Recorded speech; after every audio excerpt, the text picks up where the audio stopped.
Hello, तो ये है केमिकल इक्विलिब्रियम का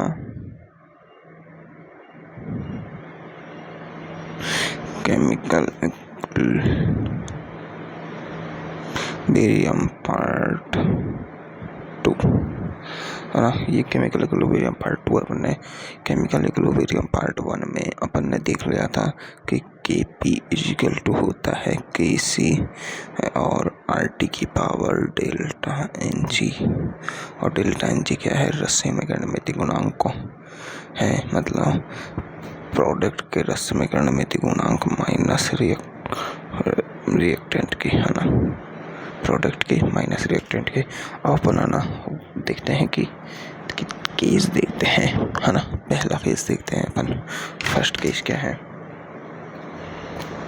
फर्स्ट केस है ये RT है, वो RT ज़्यादा होना चाहिए 1 से, तो RT ज़्यादा कब हो सकता है ये अपन को देखना है। तो देखो, है ना, तो इनमें RT क्या है? ग्रेटर देन 1 है। RT क्या है? Greater than 1। तो देखो, RT की पावर ग्रेटर देन 1 कब हो सकती है ना। RT की पावर ग्रेटर देन 1 कब हो सकती है? तो देखो, पहली टाइप की रिएक्शन देखते हैं। इसमें A टाइप की रिएक्शन कौन सी? ए कौन सी आती है ना। A टाइप की रिएक्शन यानी डेल्टा Ng इजिकल टू 0 वाली अभिक्रिया कौन सी? Delta Ng 0। डेल्टा Ng 0 जैसे N2 plus H2 is equal to क्या बना दिया है? N2 plus O2 2NO। तो इधर देखो 1 और 1 2, और इधर 2, तो 2 माइनस 2 कितना हो जाएगा? 0। तो डेल्टा Ng क्या हो जाएगा? 0। तो Kp equal to Kc RT की पावर 0। अब देखो, कोई किसी की भी एक की पावर 0 होती है तो उसे अपन 0 नहीं लिखते हैं, उसे लिखते हैं अपन 1। क्या लिखते हैं? 1। क्या लिखते हैं? 1। 10 की पावर 0 हो तो भी उसे लिखते हैं 1। 20 की पावर 0 हो तो भी उसे लिखते हैं 1। ठीक है, क्या लिखते हैं? 1। तो अब RT की पावर 0 है तो RT को क्या लिखेंगे अपन? 1। तो Kp इक्वल टू क्या हो जाएगा? Kc, है ना। Kp इक्वल टू क्या हो जाएगा? Kc, है ना। अब इसमें देखो, अगली रिएक्शन देखो, डेल्टा Ng अगर ग्रेटर देन 0 हो, डेल्टा Ng क्या है? ग्रेटर देन 0, तो PCl5 equal to PCl3 plus Cl2। देखो, इधर 1 है प्रोडक्ट में तो 1 है, और रिएक्टेंट में 1 और 1 2 है। तो क्या आ गया? अरे प्रोडक्ट ये है प्रोडक्ट में क्या हो रहा हूँ? ये 2 है और ये 1 है, तो आ जाएगा +1, यानी ग्रेटर देन 0 है, +1 है। तो अपन क्या लिखेंगे? Kp equal to Kc RT की पावर +1, है ना। RT की पावर +1, है ना। RT की पावर +1 हो गई। RT की पावर +1 हो गया तो Kp equal to Kc RT, यानी Kp कब आ रहा है? जब Kc में अपन RT मल्टीप्लाई करें तब, मतलब RT की वैल्यू कुछ है तब Kc में RT की वैल्यू मल्टीप्लाई करेंगे तब Kp आएगा। मतलब Kp 5 है, Kp 6 है ना, और Kc 3 है, तो इसमें 2 मल्टीप्लाई करेंगे तब जाके 6 आ रहा है। मतलब Kp की वैल्यू Kc से ज़्यादा है। इस केस में क्या है? Kp ज़्यादा है Kc से और Kc कम है ना। ये वाला केस है। इस केस में Kp ज़्यादा है Kc से। ठीक है, इनको हटाओ, है ना। तो ये वाला केस समझ में आया। इन दोनों केस में क्या है? Kp बराबर Kc है। अब देखो, थर्ड केस क्या होता है कि delta Ng is less than 0 है। देखो, कौन सी अभिक्रिया होती है? इस टाइप की रिएक्शंस देखो ऐसे होती है कि N2 plus 3H2 is equal to बना दे NH3 2। प्रोडक्ट 2 है, रिएक्टेंट 3। तो देखो, प्रोडक्ट कितने हैं? 2, रिएक्टेंट 3, तो -1 आ गया। 3 और एक 4 है, 4 तो -2 आ गया। अब -2 आ गया तो मतलब Kp equal to Kc RT की पावर -2। अब देखो Kp इजिकल टू Kc और RT की पावर नीचे है तो इसे ले आओ RT की पावर 2 आ गया। अब इसका मतलब क्या है कि Kp कब आ रहा है, जब Kc में कोई चीज का भाग दे रहे हैं अपन, मतलब Kp 3 है ना, और Kc 6 है, तब अपन 2 का भाग दे रहे हैं, तब जाके 3 आ रहा है। मतलब Kc ज्यादा है इस केस में, Kc की वैल्यू Kc ज्यादा है Kp से इस केस में। तो अपन को पूछ सकता है कि Kp किस केस में ज़्यादा होता है, Kc किस केस में ज़्यादा होता है, Kp Kc किस केस में बराबर होते हैं। और ये सब किस केस के लिए है कि RT इसमें हमेशा 1 से ज़्यादा है RT की वैल्यू। अब देखो एक केस ऐसा होता है जिसमें RT की वैल्यू क्या होती है, बराबर होती है 1 के। किसके? यदि RT की वैल्यू बराबर है, यदि RT की वैल्यू 1 है ना, यदि RT की वैल्यू 1 है मतलब T समानुपाती 1/R है, T बराबर 1/R है, T बराबर 1/R है, T बराबर 1/R है ना, बराबर, क्योंकि ये कांस्टेंट है, इसे इधर ले जाएंगे तो ये दोनों व्युत्क्रमानुपाती में बराबर आएगा। इस केस में क्या होगा देखो, अब 1 है, RT की पावर 1 है, तो 1 की पावर 0 हो या 1 हो, चाहे 1000 हो या -1 हो, आएगी वैल्यू कितनी, 1। एक एक एक को एक एक एक है, एक को 1000 बार 1 से मल्टीप्लाई करो तब भी 1 ही आएगा, 1 को 0 से मल्टीप्लाई करो तब भी 1 ही आएगा। तो इस केस में देखो Kp इजिकल टू Kc और RT की पावर, अब ये RT क्या है, ये तो वैल्यू ही 1 है और RT की पावर कुछ भी हो सकती है। इस देखो एक केस में तो 0 आएगी, एक केस में ग्रेटर देन 1 आएगी, इस वाले केस में है ना, ग्रेटर देन वो 0 आएगी, इस वाले केस में लेस देन 0 आएगी, तो तीनों केसन में आएगी। लेकिन Kp इजिकल टू Kc अब यहाँ पर है तो एक ही है, अब एक की पावर कुछ भी होगा तो वो एक ही, तो Kp इजिकल टू Kc आएगा किस केस में, RT इजिकल टू 1। तो देखो delta N G equal to 0 वाले केस और RT इजिकल टू 1, इन दोनों वाले केसन में तो आएगा Kp इजिकल टू Kc, है ना, ये बात समझ में आ गई। अब देखो एक बात देखो, जो ऐसा केस जिसमें delta N G equal to is greater than 0 है, क्या है, ग्रेटर देन 0। अब देखो ग्रेटर देन 0 है, इसका मतलब क्या है, RT मल्टीप्लाई होगा। अगर डेल्टा एन जी की वैल्यू पॉजिटिव वैल्यू हो तो Kp आएगा ज़्यादा Kc से। अगर डेल्टा एन जी की वैल्यू लेस देन 0 या नेगेटिव हो तो Kc आएगा Kp से ज़्यादा। बस ये वाले केस है, इनको याद रखना है अपन को, है ना। अब ये तो हो गए इसके केस, समझ में आ गया है अपन को। तो चलो अब अपन आगे बढ़ते हैं।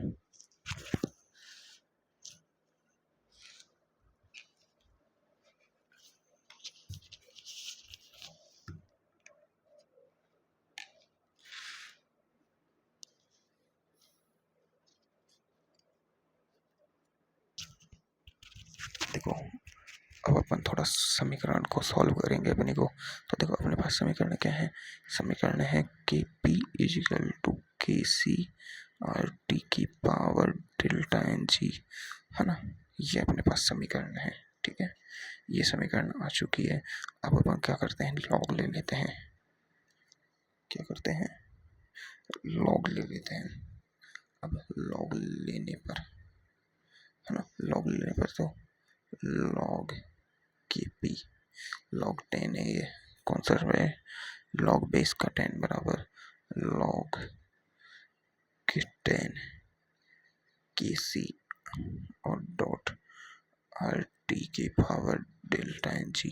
अब देखो, जब log 10 की बेस में a इंटू बी हो, तो उसे अपन लिखते हैं log a plus log b।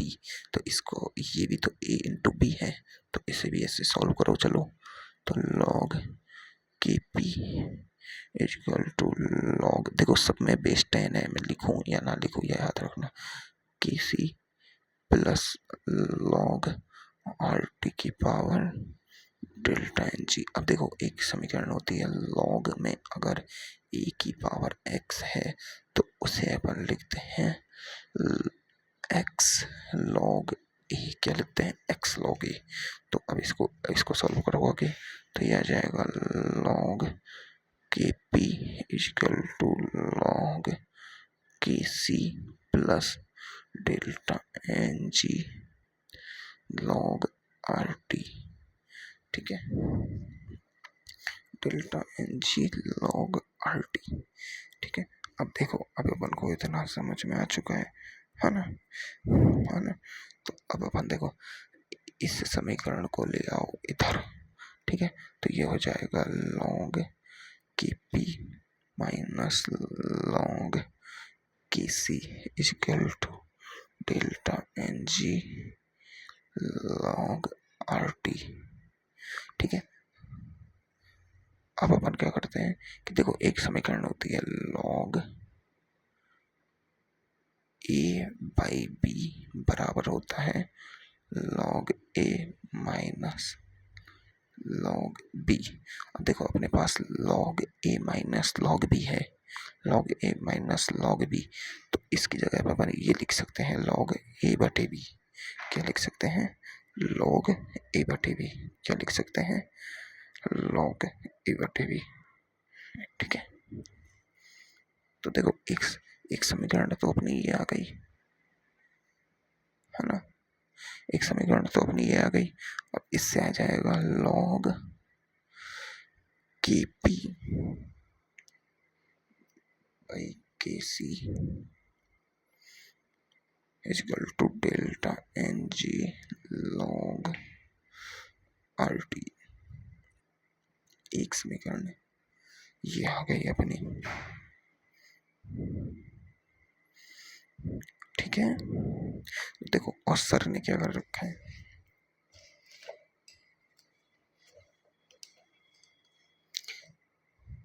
देखो, सर ने इसको यहाँ तक सॉल्व किया, फिर इसको आगे सॉल्व नहीं किया कि के पी को इधर, इसको इधर नहीं लेके आए, डायरेक्ट इसी समीकरण को वापस ले लिया और इसमें से इसको तो इसको इधर मल्टीप्लाई कर दिया, तो के पी बटे के सी हो गया ये, है ना। के पी बटे के सी आर टी की पावर डेल्टा एन जी। अब दोबारा लॉग ले लिया, यहाँ पर लॉग लेने पर कर दिया, लॉग लेने पर log के पी बटे के सी log 10 का बेस और log के पी बटे के सी, तो ये डेल्टा एन जी आगे आ जाएगा ना, क्योंकि ये देखो log एक की पावर x है, तो ये आ जाएगा x log a, है ना। ये वाली समीकरण लगा के नहीं, ये आ जाएगी वापस।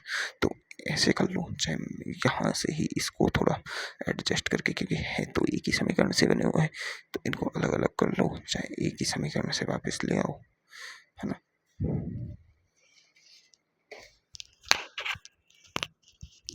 ये अपने दो समीकरण हैं, एक किसके, के पी माइनस के सी के लॉग फॉर्म में। ठीक है,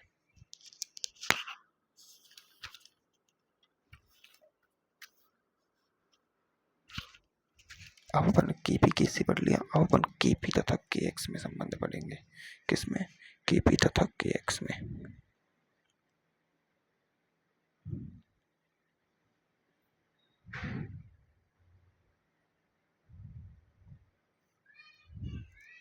देखो, के पी और के एक्स में क्या संबंध होता है, कोई रिएक्शन लो, ए की पावर और ये बना देगी बी, छोटी रिएक्शन ले ली, दोनों गैसेज है ना, दोनों क्या है, गैसेज, ये तो हमेशा होगा ही। तो इसके लिए के पी क्या होगा, के पी क्या होगा, तो देखो, पी बी की पावर बी बटे बी ए की पावर ए, है ना। ये तो के पी होगा। और के सी क्या होगा, के सी क्या होगा इसके लिए, देखो देखो के सी क्या होगा, के सी इजिकल टू क्या होगा, के सी इसके लिए होगा एक्स ए की पावर ए, वो एक्स ए के एक्स बी की पावर बी है ना, और एक्स ए की पावर ए, ये के सी है और ये के पी है। अब देखो अपन ने एक सॉल्यूशन में फॉर्मूला पढ़ा था, कौन सा, अपन ने सॉल्यूशन वाले चैप्टर में पढ़ा था ना, आंशिक दाव का वाला फॉर्मूला, कि जो पी ए होता है वो होता है एक्स ए इंटू पी टोटल। पढ़ा था ये फॉर्मूला, अच्छे से याद है अपन को। और ये वाला फॉर्मूला अपन ने दो फॉर्मूला पढ़े थे, पी ए इजिकल टू होता है एक्स ए पी टोटल, एक होता है पी ए और गामा ए पी टोटल। ये वाली चीजें अपन ने पढ़ी थी या नहीं पढ़ी थी, पढ़ी थी, ये दोनों फॉर्मूले पढ़े थे, देख लेना भले ही, पहले में ही है। पहला जो लिक्विड सिस्टम पढ़ा था ना अपने,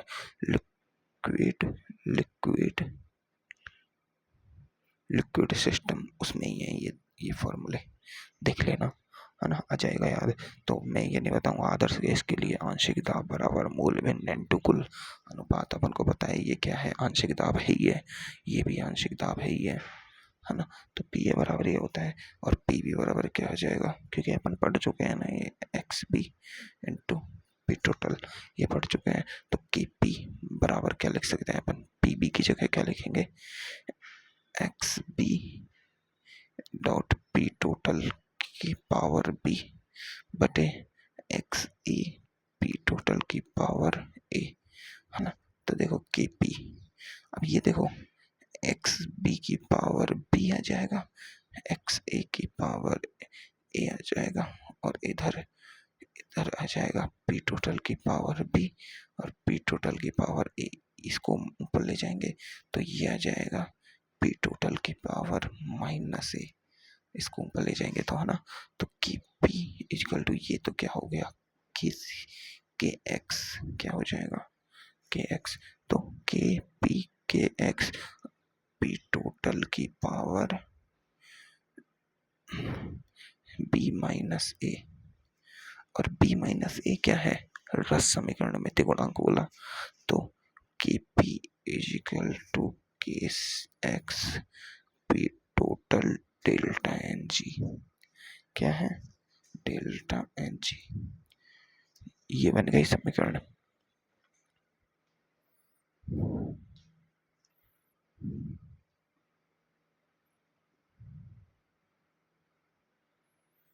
अब देखो एक बात बताता हूं मैं तुम्हें, केपी होता है ओनली डिपेंड्स ऑन टेम्परेचर, किस पर, टेम्परेचर पर। केसी होता है ना के एक्स, ये टेम्परेचर पर भी डिपेंड करता है और प्रेशर पर भी। क्यों, क्योंकि ये मूल भिन्न अनुपात है, क्या है, मूल भिन्न अनुपात। और ये किसका है, मैंने बताया था वो सॉल्यूशन वाले चैप्टर में, इधर देखते हैं अपन, ये है ना, और इधर वाष्प है ना, वाष्प अवस्था की मूल भिन्न क्या होती है, गामा है ना, गामा ए और गामा बी, और इसकी क्या होती है एक्स ए और एक्स बी, ये बताई थी। अगर अपन यहाँ देखो हीट चेंज करेंगे, टेम्परेचर ज़्यादा देंगे तो वाष्प ज़्यादा बनेगी, मतलब ये इसकी इनकी मात्रा घटेगी और इनकी मात्रा वाष्प अवस्था की मूल भिन्न है वो बढ़ेगी, है ना, वाष्प अवस्था में उपस्थित। अगर प्रेशर ज़्यादा करेंगे, प्रेशर को बढ़ाएंगे तो वाष्प संघनित होकर क्या बनाएगी, वाष्प संघनित होकर द्रव बनाएगी, तो इनकी मात्रा बढ़ेगी। तो मतलब के एक्स है जो प्रेशर और टेम्परेचर दोनों पर निर्भर करता है, लेकिन केपी किस पर निर्भर करता है, सिर्फ और सिर्फ टेम्परेचर पर। तो अगर पूछा जाए कि अगर temperature is equal to constant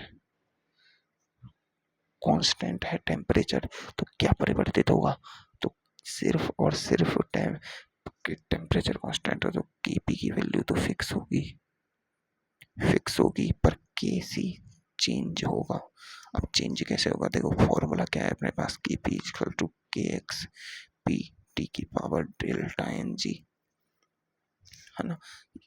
अगर फिक्स टेम्परेचर पर प्रेशर को अपन बढ़ा रहे हैं, तो टेम्परेचर फिक्स है, और प्रेशर में अपन क्या कर रहे हैं, चेंज। तो केपी तो क्या होगा, फिक्स। अपन प्रेशर बढ़ा रहे हैं तो इसकी मान में कम ज़्यादा होगी। अगर अपन देखो प्रेशर को बढ़ा देंगे तो केसी की वैल्यू कम हो जाएगी। केसी की वैल्यू क्या हो जाएगी, कम। क्यों? क्योंकि देखो डेल्टा एन जी एक रिएक्शन के लिए फिक्स है, केसी उस रिएक्शन के लिए फिक्स है। अगर अपन पी टोटल को बढ़ा देंगे, तो ये टोटल वैल्यू क्या हो जाएगी, इंक्रीजेज हो जाएगी। तो इसको कांस्टेंट करने के लिए इस वैल्यू को क्या होना पड़ेगा, डिक्रीजेज। ये वैल्यू कम होगी तो प्रेशर बढ़ाने पर क्या होता है, के एक्स घटेगा। प्रेशर घटाने पर क्या होता है, के एक्स बढ़ेगा। ये वाली बातें याद रखना, है ना। ठीक है।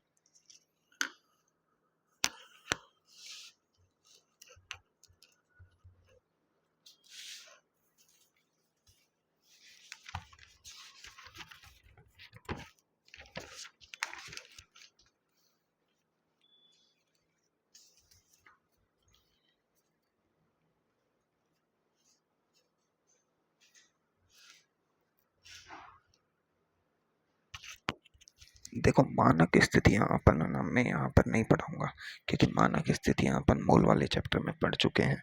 मानक स्थितियां क्या होती है, मानक स्थिति मतलब सांद्रता क्या होती है, 1 m, 1 मोलर। दाब क्या होता है, 1 बार, है ना। ताप क्या होता है, कोई भी ताप जिस ताप पर अपन को दिया गया है, सामान्यतः अपन 25 डिग्री सेल्सियस लेते हैं। एस टी पी पर क्या होती है, प्रेशर क्या होता है, 1 बार। टेम्परेचर क्या होता है, 0 डिग्री सेल्सियस। गैस का मोलर आयतन 22.7 लीटर। एस टी पी पर 22.7 होता है आयतन, है ना। और एन टी पी पर प्रेशर होता है 180 m। टेम्परेचर क्या लेते हैं, 0 डिग्री सेल्सियस। इसको क्या कह सकते हैं, 273 केल्विन। 273 केल्विन, है ना। और क्या कह सकते हैं, गैस का मोलर आयतन 22.4 लीटर, है ना। ये कह सकते हैं अपन अच्छे से। अब देखो साम्य नियतांक की इकाई, जो अब देखो साम्य नियतांक की पहली बात तो कोई यूनिट नहीं होती।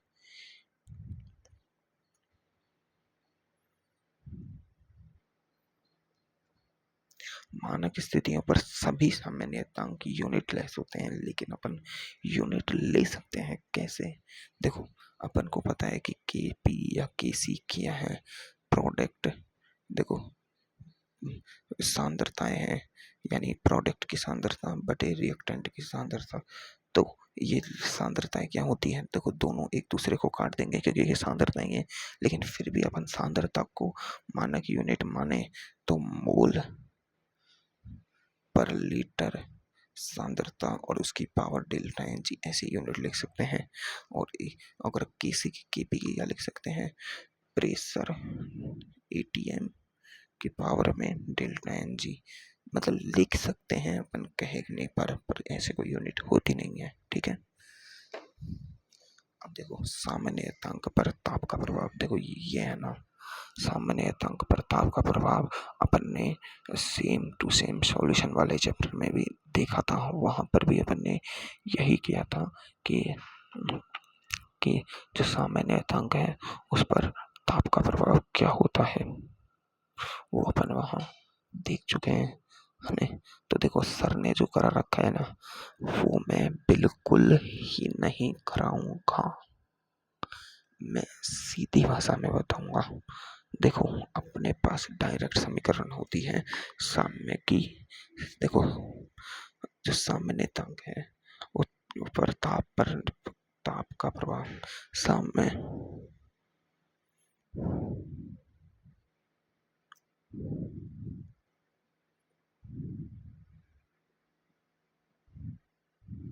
जो साम्य नियतांक है उसकी ताप पर निर्भरता, है ना, का एक सीधा समीकरण है। अपन को ये याद रखना है, L N K equilibrium is equal to minus delta R H power R T plus delta R S की पावर आर, है ना। मैंने देखो तुम्हें है ना थोड़ी थोड़ी वो पढ़ाई है क्या, थर्मो, है ना। तो तुम्हें पता है कि एस क्या है।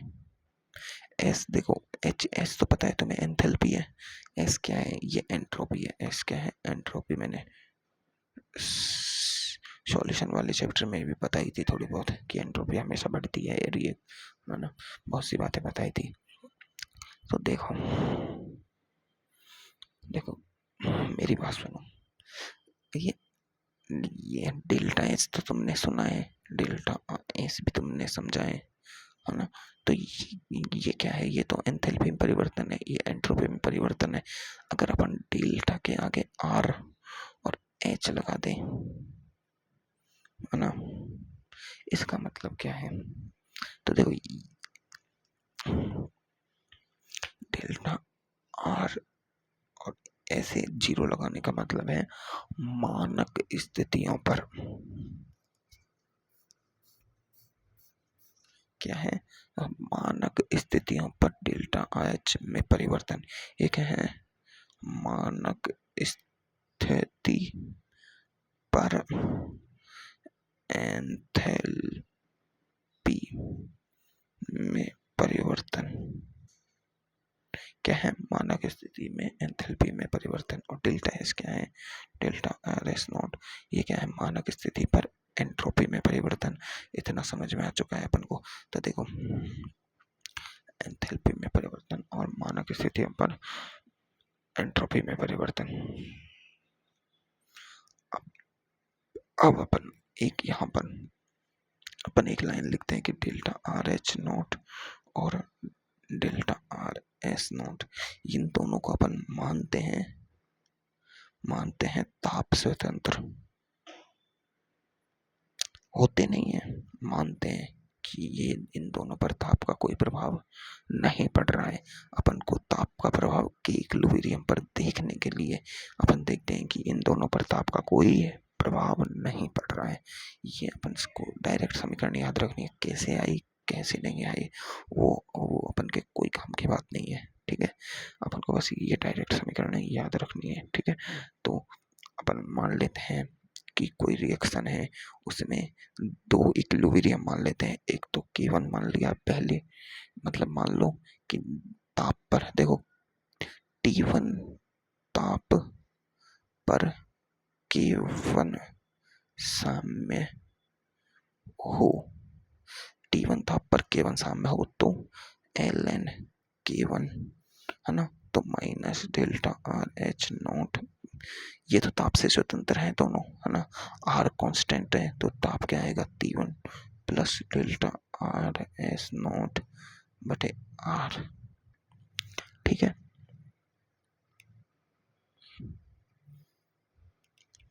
ठीक है, अब T2 ताप पर K2 साम्य हो तो एक रिएक्शन के लिए बात कर रहे हैं अपन, तो ln K2 is equal to minus delta R H not R T2 plus delta R S not, ये क्या है आर, ठीक है। अब अपन क्या करते हैं, देखो ये कांस्टेंट माना अपन ने ताप के लिए, ये कांस्टेंट है, तो ये दोनों देखो। अब इसको अपन क्या करते हैं, समीकरण दो में से एक को घटाओ, दो माइनस एक करो, तो देखो दो, फिर ये एक पक्ष को एक तरफ घटाओ, एक पक्ष को एक तरफ घटाओ, इसको घटाओ इसमें से, तो ln K2 minus ln K1 is equal to क्या आ रहा है, देखो minus delta R H not R H two R T two, है ना। देखो ये प्लस का है, ये दोनों प्लस का है, माइनस का होगा तो ये माइनस का हो जाएगा, तो ये इससे ये कट जाएगा, यहीं काट देंगे अपन, ठीक है। काट दिया। अब देखो ये माइनस का है और अपन माइनस लगाएंगे, यहाँ पर माइनस लगाएंगे, माइनस माइनस क्या हो जाएगा, एक बार माइनस लगा लो, फिर इस माइनस को एक बार और delta R H not R T1 आ गया। देखो ये अंदर जाएगा तो प्लस हो जाएगा, प्लस वाले को अपन आगे ले आते हैं, ना आगे, तो ये कैसे हो जाएगा, देखो ये ऐसे नहीं हो जाएगा क्या, delta R H not R T1 minus delta R H not R T2 equal to, ये क्या है, ये क्या है, ये ln A माइनस ln B है। और ये बराबर किसके होता है, ln A बटे B के, किसके, A बटे B के। यही वाली समीकरण हमारे पिछले भी तो पढ़ी थी। तो यहाँ लिख देंगे अपन ln K2 बटे K1, क्या K1। देखो ये ln क्या है, इसे बोलते हैं नेचुरल लॉग। ये क्या है, नेचुरल लॉग, और ln बराबर होता है 2.303 लॉग बेस 10। ये वैल्यू हमेशा याद रखना है ना। तो अब अपन यहाँ आ गए, तो देखो ln K2 बटे K1, अपन देखो इसको कॉमन ले लेते हैं, ये T1 है ना। तो डेल्टा आर एच नॉट बटे आर 1/T1 माइनस 1/T2, ये आ गई अपनी समीकरण। इसको अब अपन क्या करेंगे, सॉल्व करेंगे थोड़ा सा।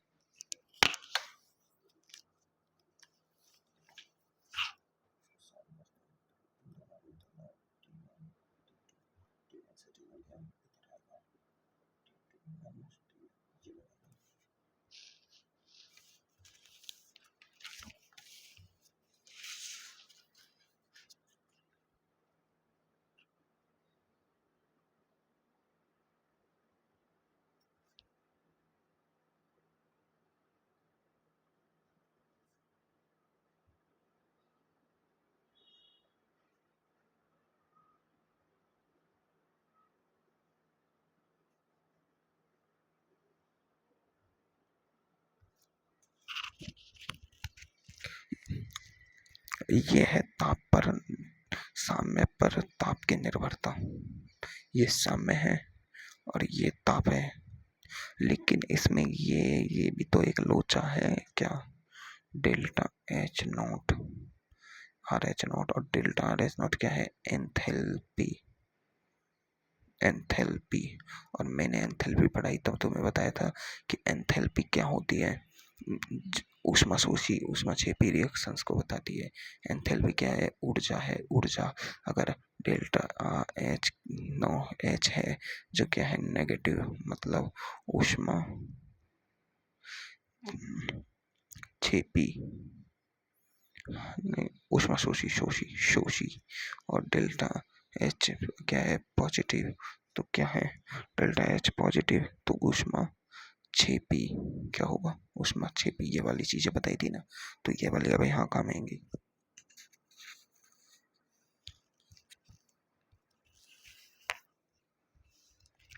तो देखो अब इसका भी तो टोटा मीटना है।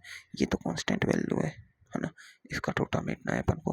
तो देखो अगर केस फर्स्ट देखते हैं, केस फर्स्ट, अगर डेल्टा एच नॉट, यानी ये डेल्टा एच नॉट हो, क्या हो, जी ग्रेटर देन 0, या पॉजिटिव वैल्यू हो, क्या हो, पॉजिटिव वैल्यू। ऐसा केस किस में होता है, ऊष्मा शोषी अभिक्रिया में, है ना। किस में होता है, ऊष्मा शोषी अभिक्रिया में। तो अतः अपन क्या देखते हैं कि ln K2 बटे K1, अभी, है ना। देखो ऊष्मा शोषी अभिक्रिया ये पॉजिटिव है, ये क्या है, पॉजिटिव है ना।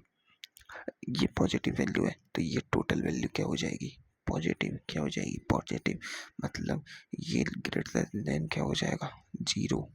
अभी ये ग्रेटर देन 0 हो गया, ये ग्रेटर देन 0 मतलब पॉजिटिव वैल्यू हो गई, पॉजिटिव वैल्यू हो गई ऊष्मा क्षेपी के लिए, है ना।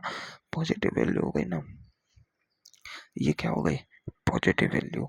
अब ये पॉजिटिव वैल्यू है, तो ln K2 माइनस क्या है, ये ln K1 क्या आएगा, positive, greater than 0, greater than 0 मतलब K2 ज़्यादा है K1 से, मतलब K2 ज़्यादा है K1 से।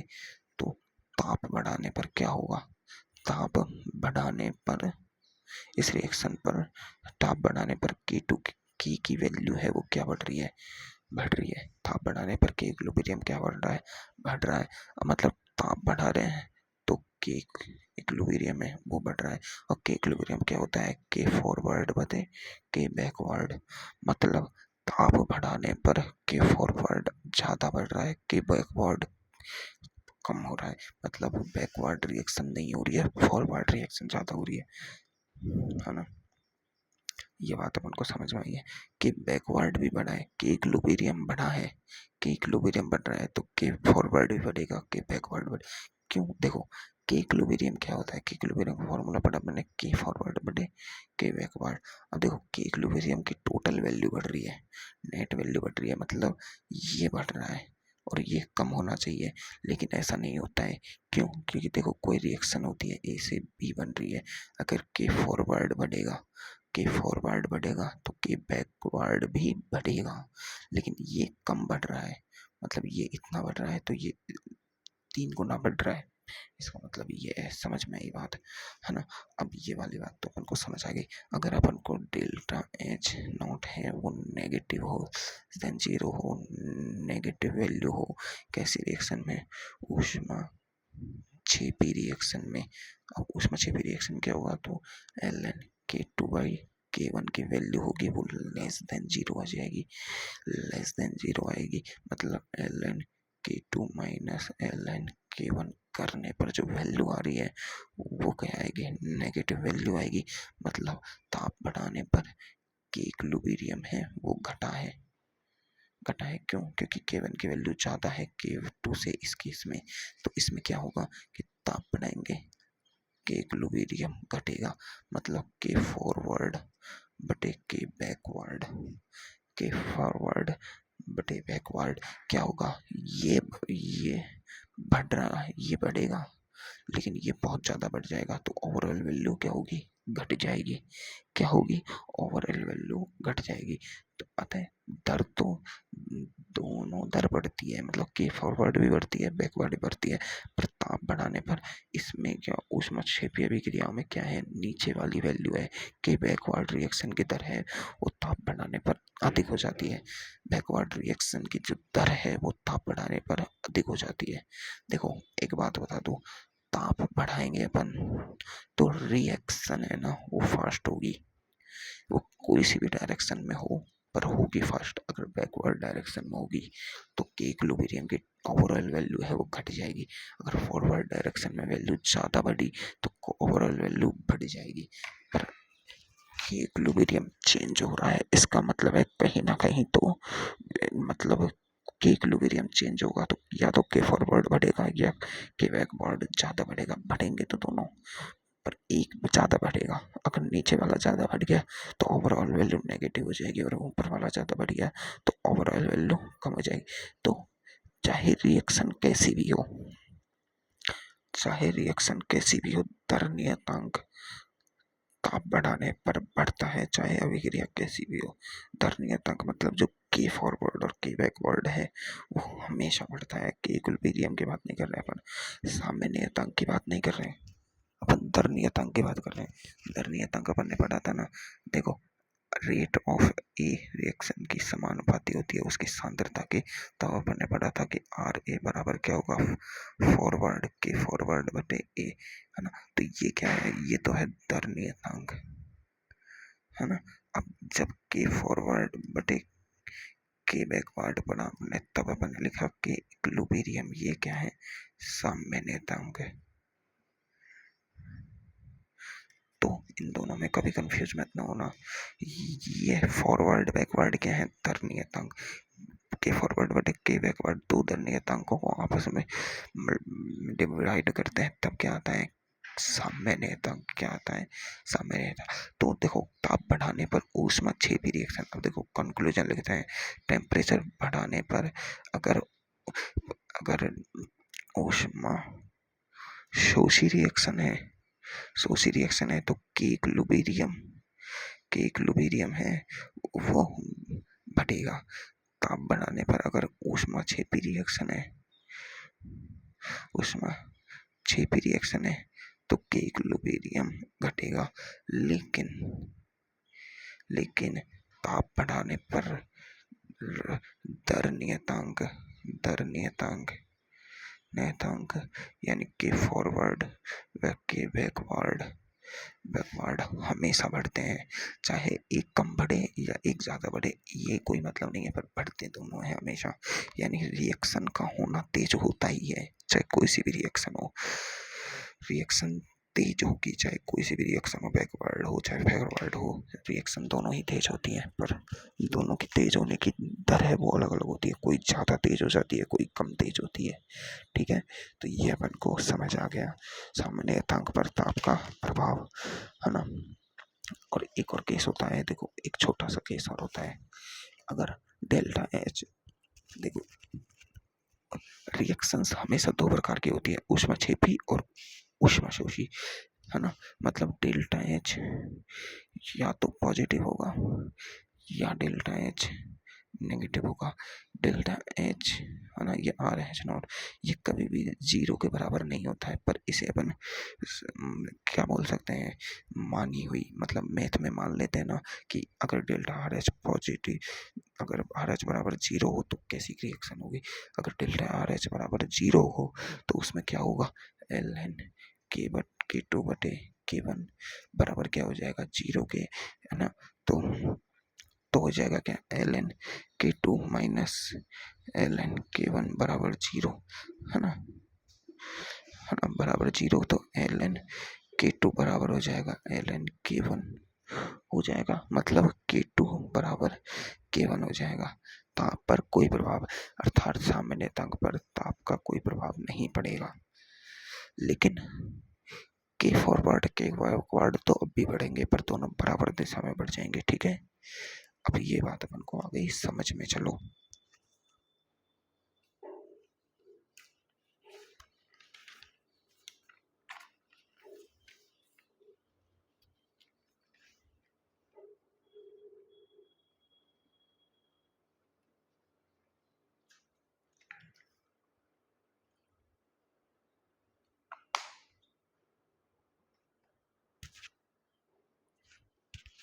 है ना,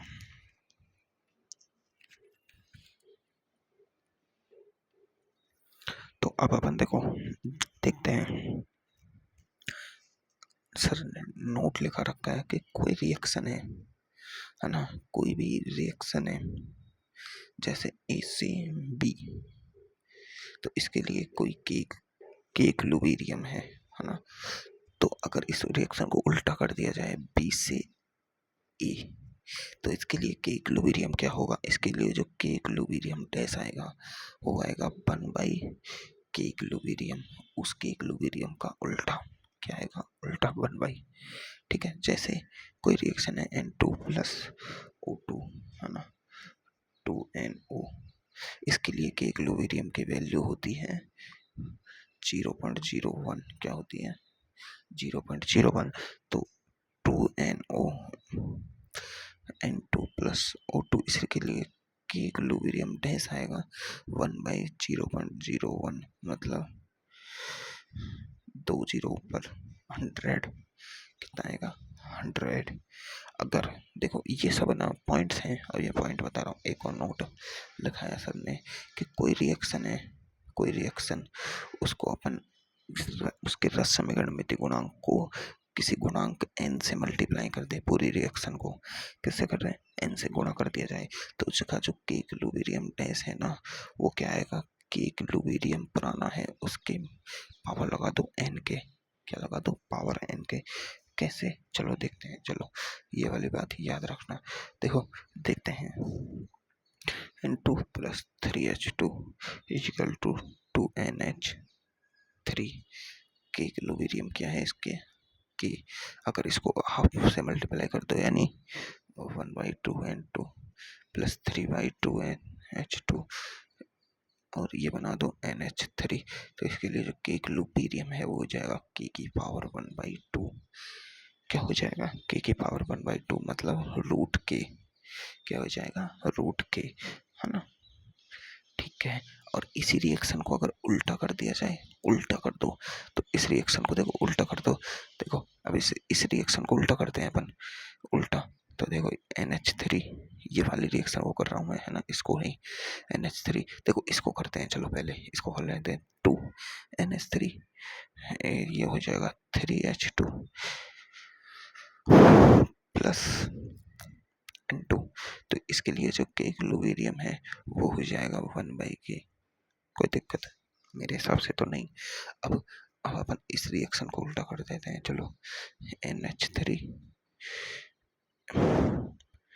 1/2 N2 प्लस 3/2 NH2। तो इसके लिए जो की इक्विलिब्रियम आएगा, देखो पहले तो इसकी क्या हुई है, आधी।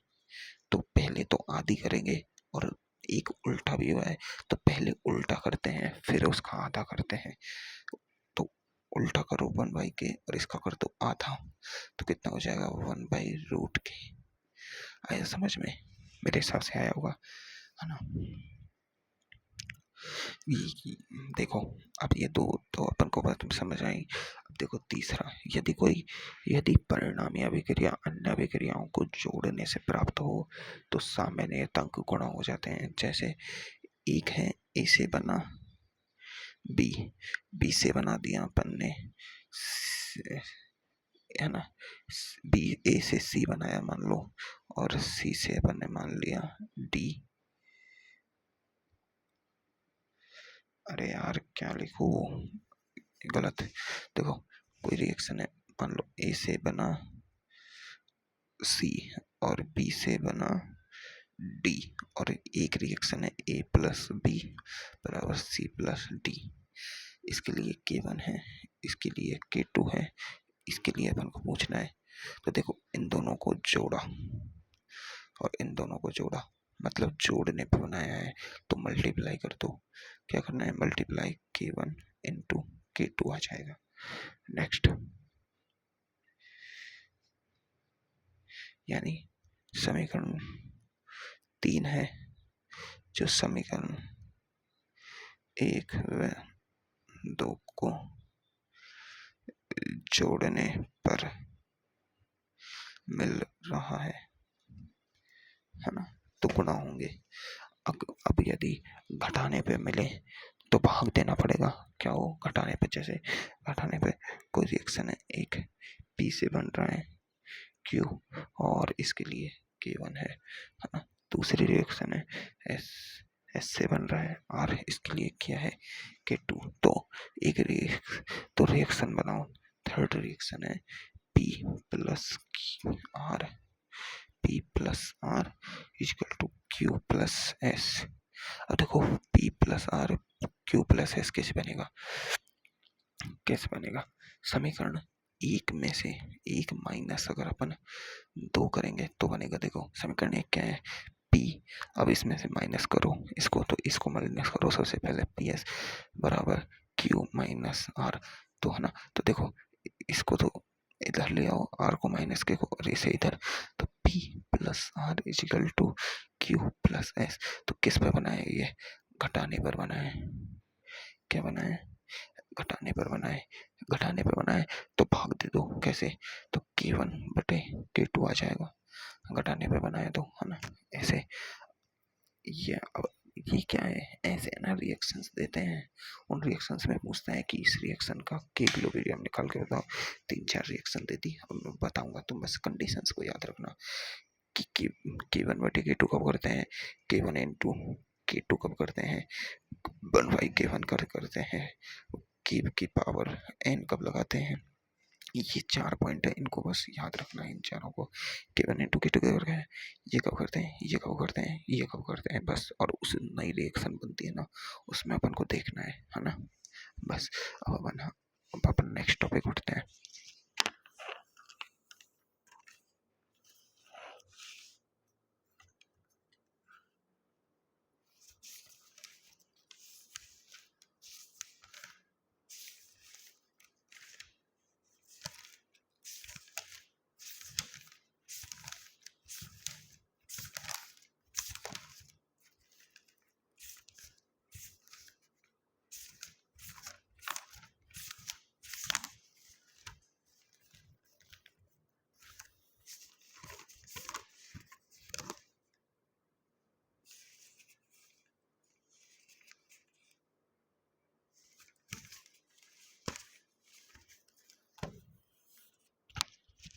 अपना जो नेक्स्ट टॉपिक है ना, अपना जो नेक्स्ट टॉपिक है वो है अभिक्रिया गुणांक।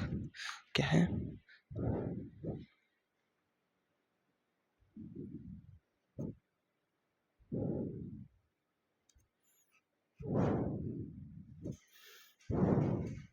है ना? तो अभिक्रिया गुणांक, अभिक्रिया गुणांक क्या होता है कि देखो, कोई रिएक्शन है, उनकी जो सांद्रताएं होती हैं, केसी क्या होता है, के इक्विलिब्रियम। के इक्विलिब्रियम क्या होता है, ए, यानी कोई रिएक्शन है ए से बी, है ना, तो बी की सांद्रता बटे ए की सांद्रता, है ना, ये तो के इक्विलिब्रियम होता है। ये कब है? साम्य पर, है ना। तो साम्य को छोड़ दो, छोड़कर अन्य किसी भी स्थिति पर, स्थिति पर ये क्या, बी बटे ए क्या है? अभिक्रिया गुणांक क्यूसी। क्या है? क्यूसी। अब ये क्यूसी है, क्यूपी कब हो जाएगा? पी ए पी बी बटे पी ए। अगर गुणांक है तो बी बटे ए, बी बटे ए, है ना। तो ये मतलब साम्य को छोड़ दो, साम्य पर इनका देखो, अभिक्रिया में किसी भी समय उत्पाद तथा क्रियाकारों के सक्रिय द्रव्यमानों का अनुपात, ये सक्रिय द्रव्यमान ही तो है, सक्रिय द्रव्यमानों का अनुपात कब? जब साम्य को छोड़कर, साम्य को छोड़कर किसी भी अन्य कंडीशन पर। के इक्विलिब्रियम क्या होता है? जब बी बटे ए, ये कब होता है? साम्य पर, इक्विलिब्रियम पर, इक्विलिब्रियम पर आता है ये, है ना। पर इक्विलिब्रियम को बस को छोड़कर अपन क्या करना है हम, तुम देखो, अब अपन बात देखते हैं। अगर क्यूसी की वैल्यू क्या है? 0, इसका मतलब क्या है? रिएक्शन स्टार्ट नहीं हुई है, रिएक्शन अभी स्टार्ट होगी, ठीक है।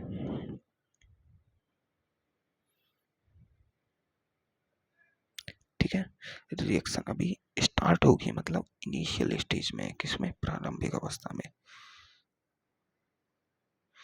अवस्था है, प्रारंभिक अवस्था है, ठीक है। अगर क्यूसी की वैल्यू केसी के बराबर है ना, के इक्विलिब्रियम के क्यू केसी, है ना, क्यूसी की वैल्यू केसी के बराबर है, तो रिएक्शन किस पर है? साम्य पर है। अगर क्यूसी की वैल्यू लेस देन केसी है, केसी से कम है, इसका मतलब क्या है? रिएक्शन साम्य की ओर अग्रसर है, मतलब रिएक्शन साम्य की तरफ जा रही है।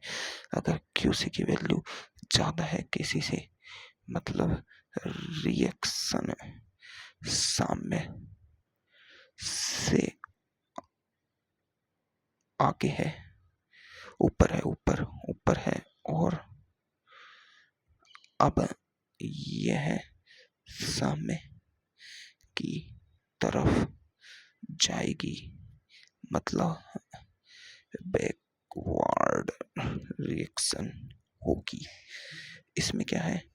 ये साम्य की ओर अग्रसर है, मतलब फॉरवर्ड रिएक्शन होगी, मतलब इसमें प्रोडक्ट बनेगा, इसमें रिएक्टेंट बनेगा, क्योंकि उसकी वैल्यू ज्यादा है। अगर जो अभिक्रिया की जो प्रारंभिक अवस्थाएं होती हैं, उसमें क्यूसी की वैल्यू क्या होती है? 0। अब प्रारंभिक अवस्थाओं में जब रिएक्शन होना स्टार्ट होती है ना, होना स्टार्ट होगी, कोई रिएक्शन होना स्टार्ट होगी, तो क्या होगा? क्यूसी की वैल्यू दमादम बढ़ेगी, दमादम बढ़ेगी। क्या होगी? क्यूसी का मान समय के साथ बढ़ता है।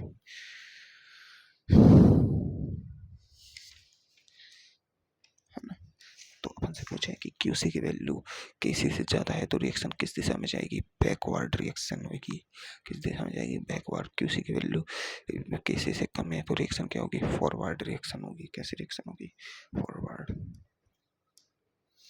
अब देखो,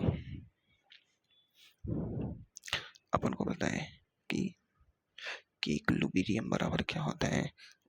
बी का सक्रिय द्रव्यमान बटे ए का सक्रिय द्रव्यमान। इसको ऐसे भी लिख सकते हैं, प्रोडक्ट का सक्रिय द्रव्यमान बटे रिएक्टेंट का सक्रिय द्रव्यमान।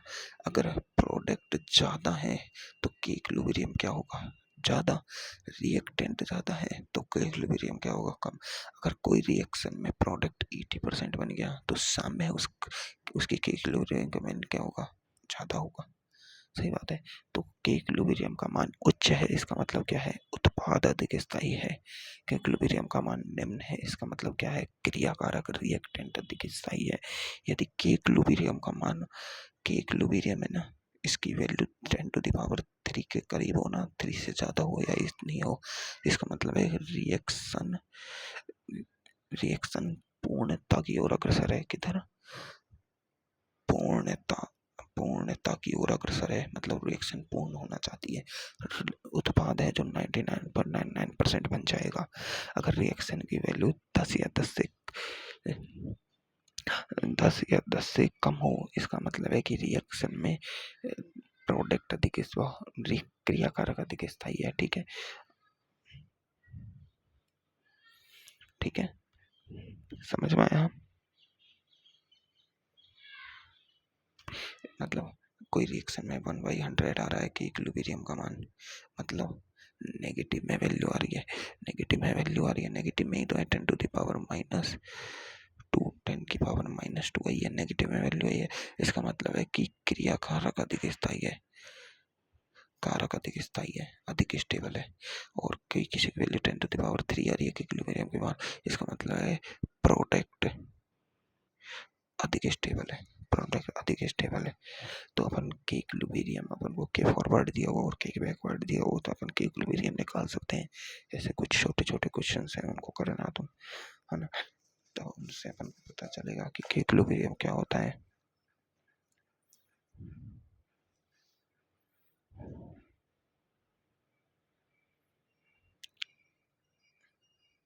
ना। उन छोटे छोटे क्वेश्चंस को करना, उसके बाद अगर कोई क्वेश्चन ना हो तो मैं कराऊंगा।